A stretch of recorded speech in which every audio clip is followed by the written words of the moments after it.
is investigating Scott Hamann about his comments about Trump.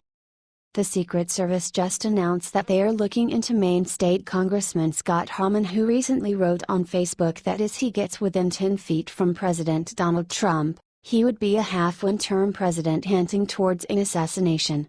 A spokesman for the Secret Service stated, "The Secret Service is aware of the comments in question and are investigating the matter," adding allegations of any threat, inappropriate interest or unusual behavior directed towards a Secret Service protectee receives the highest priority of all our investigations.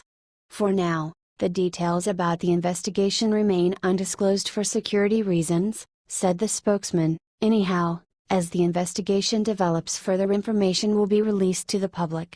Even though the Maine Republican Hamann has said that he regretted what he described as aggressively sarcastic and inappropriate comments after gaining social media criticism, that does not change the fact that he called the president half-term president, especially if I ever get within 10 feet. The people understand his comments as a threat against the president, and the lawmaker said that his choice of words was only because he wanted to make a point about the political discourse of the state. But it seems how he will choose his words more carefully now that he is under an investigation. Please share this post on Facebook if you think he got what he asked for. What is your opinion on this? Scroll down to comment below.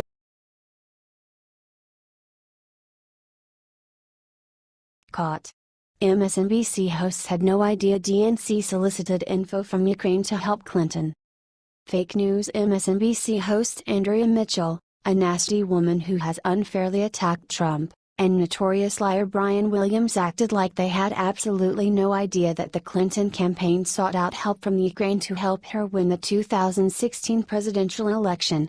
Newsbusters reported, on MSNBC Wednesday morning, two of MSNBC's most prominent anchors admitted they had no idea what Trump was referring to, when he tweeted out that the Clinton campaign also sought out information from foreign government officials to help boost her campaign, during the 2016 election.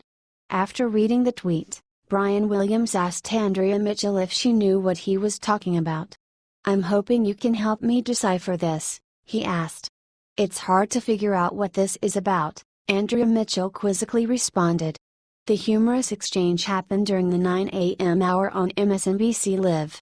Williams began by reading the tweet, that had just been put out a few minutes before, then asked Mitchell if she could take a whack at figuring out its meaning. "They know exactly what Trump is talking about and they are trying to make him look bad by acting like he is just making things up."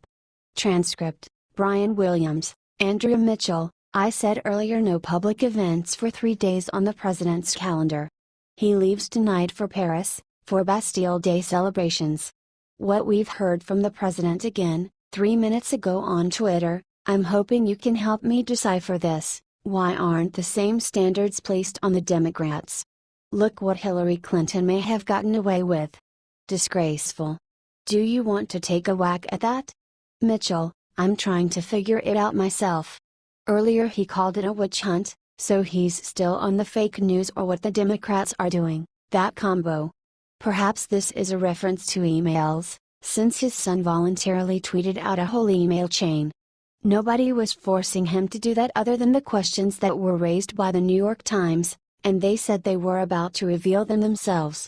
So he voluntarily released his emails, so perhaps it's an email reference. But it's hard to figure out what this is about. Williams: "Let the record show Andrea Mitchell is always game for a challenge, though sometimes the material leaves us with more questions than answers." Laughter.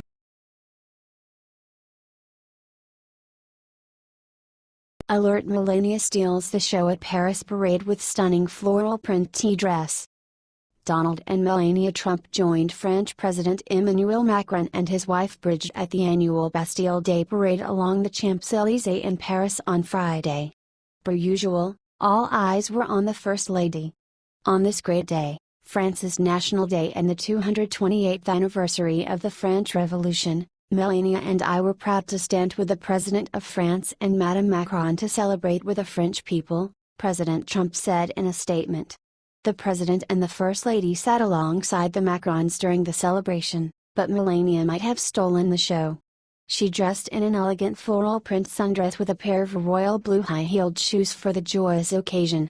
She and her husband appeared to enjoy the parade, which featured the United States Army's 1st Infantry Division in recognition of the 100th anniversary of the day the storied unit marched in the same parade honoring the alliance between France and the United States. Shortly after the conclusion of Bastille Day parade, the Trumps headed to the airport and boarded Air Force One to return to Washington.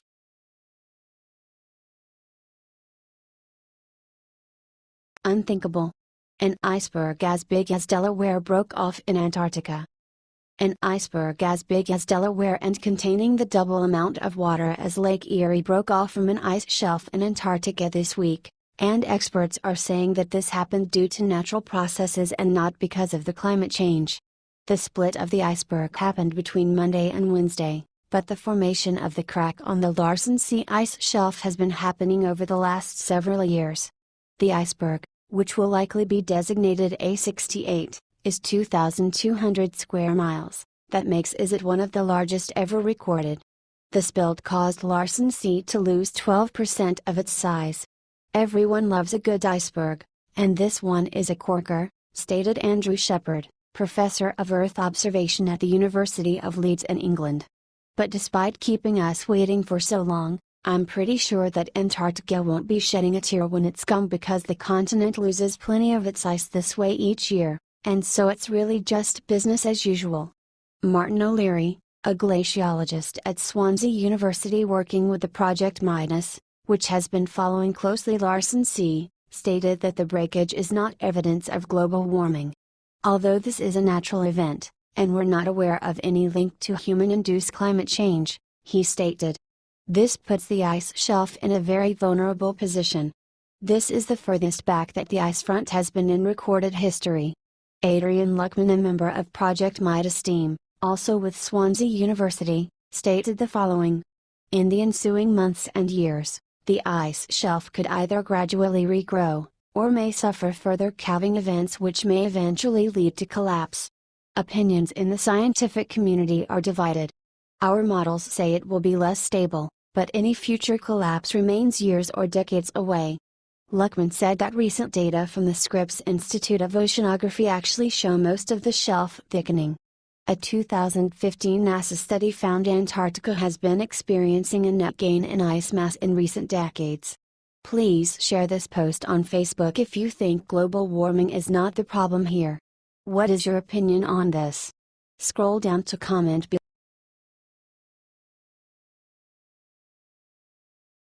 Revealed Chevy Chase admits SNL is liberal and attacks Trump administration purposely.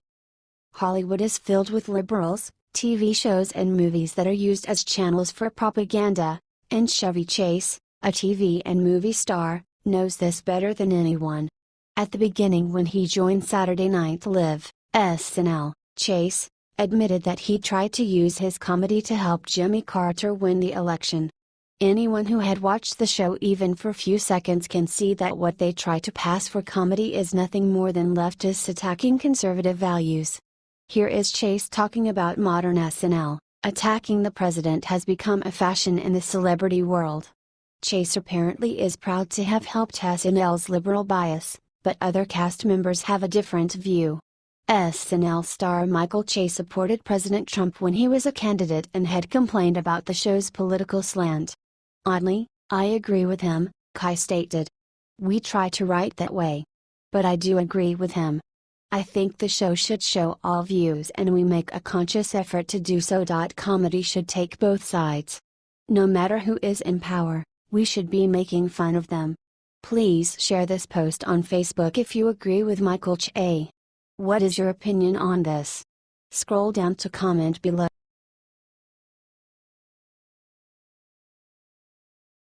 $2.1 million are in panic after DHS Secretary made a huge announcement. Donald Trump, during his election campaign, he promised to throw out former President Barack Obama's 2012 Deferred Action for Childhood Arrivals amnesty program, but since then President Trump backed off from that promise, saying that DACA enrollees have nothing to fear. Anyhow, the estimated 800,000 illegal immigrants USA Today says are actually 2.1 million, who were brought to the U.S. as children and joined Obama's program may be on the edge of panic now. Department of Homeland Security Secretary John Kelly informed members of Congress that the administration may not defend the controversial program from future legal challenges.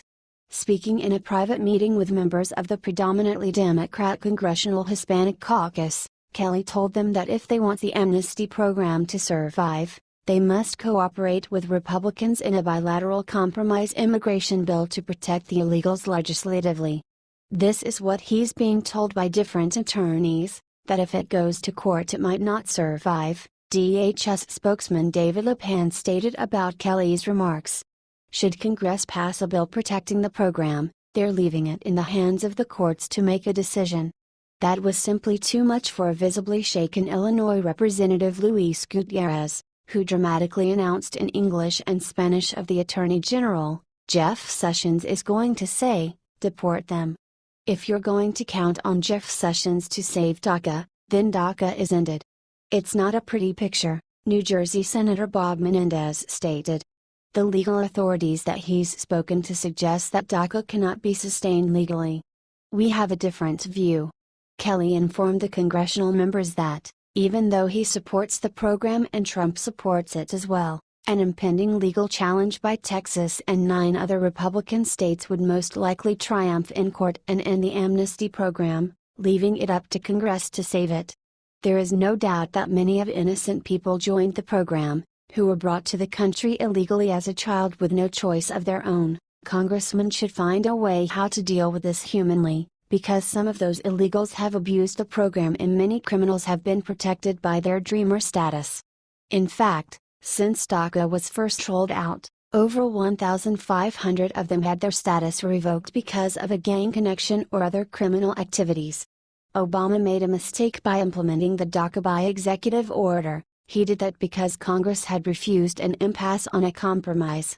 If Congress wants Obama's amnesty program to remain intact and in effect, they better get to work crafting legislation that says as much, because the program won't hold up under legal challenge and the Trump administration won't be wasting time defending it. Please share this post on Facebook if you think this program should be terminated. What is your opinion on this? Scroll down to comment